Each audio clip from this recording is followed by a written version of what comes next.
ជំរាបសួរបងប្អូនទាំងអស់គ្នាថ្ងៃនេះយើងជួបគ្នាសាជាថ្មីទៀតហើយដល់ថ្ងៃនេះដែរគឺខ្ញុំលើកយកនៅភេទជ្ជៈត្រាកនមកទៀតហើយបងប្អូនដោយសារតែភេទជ្ជៈនេះគឺត្រូវណាបងប្អូនគឺគោះត្រូវតែម្ដងហើយឥឡូវនេះគឺគេប្រកាសថាលែងឲ្យភេទជ្ជៈនិងគ្រឿង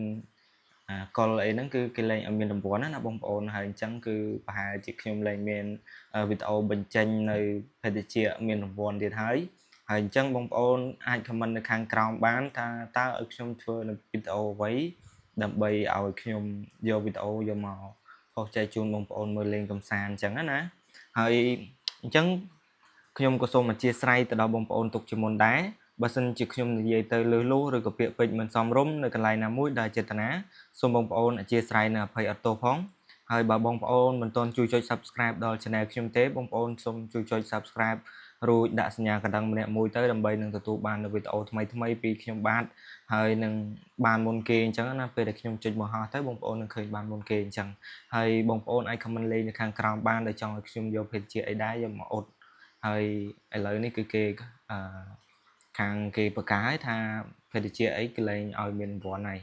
អញ្ចឹងគឺលែងមានរង្វាន់គោះចែកជូនមើលបងប្អូនឲ្យមើលទៀតហើយអញ្ចឹងបើបងប្អូនចង់ឲ្យខ្ញុំធ្វើនៅវីដេអូអីដែរបងប្អូនអាច comment នៅខាងក្រោមម្នាក់មួយដើម្បីផ្ដល់ជាមតិឲ្យខ្ញុំបានយកវីដេអូយកមកធ្វើបង្ហោះឲ្យបងប្អូនមើលលេងកម្សាន្តអញ្ចឹងណាបងប្អូនហើយអញ្ចឹងយើងវិលត្រឡប់មកមើលកំប៉ុងយើងវិញណាបងប្អូនហើយបងប្អូនមើលលេងមួយជុំទៅបើសិនជាមានប្លែកឬក៏ខុសកន្លែងណាអីសូមបងប្អូនឃើញហើយបងប្អូនអាច comment នៅខាងក្រោមម្នាក់មួយឲ្យខ្ញុំបានដឹងផងដើម្បីផ្ដល់ជាមតិល្អៗឲ្យខ្ញុំបានឃើញផងហើយឥឡូវយើងមើលកំប៉ុងយើងវិញទៅបងប្អូនមើលមួយជុំហើយណាបងប្អូនណាអញ្ចឹងយើងមើលនៅខាងនេះគឺ 8A ណាបងប្អូន 8A ឃើញទេបងប្អូនហើយខាងក្រោមនេះក៏លេខ12បងប្អូនហើយបើសិនជាមានសំឡេងរំខានអីសូមអធិស្ឋានផងណាបងប្អូនព្រោះអីខ្ញុំនៅជប់ផ្លូវដែរអញ្ចឹងគឺមានសំឡេងឡានសំឡេងម៉ូតូគឺមានសំឡេងរំខានដល់បងប្អូនសូមអធិស្ឋានផងណាបងប្អូនតោះឥឡូវយើងអ៊ុតមើលទាំងអស់គ្នាទៅតើត្រូវរង្វាន់អីដែរហើយបើបងប្អូនទៅកន្លែងតូបគេលក់បងប្អូនយកកំប៉ុងដូចខាងក្នុងវីដេអូនេះដែរហើយត្រូវរង្វាន់អីដែរបងប្អូនអាច comment នៅខាងក្រោមម្នាក់មួយផងដើម្បីផ្ដល់ជាមតិខ្ញុំបានដឹងតោះឥឡូវយើងអ៊ុតមើលទាំងអស់គ្នាទៅផាច់ចេញមកហើយបងប្អូនតើ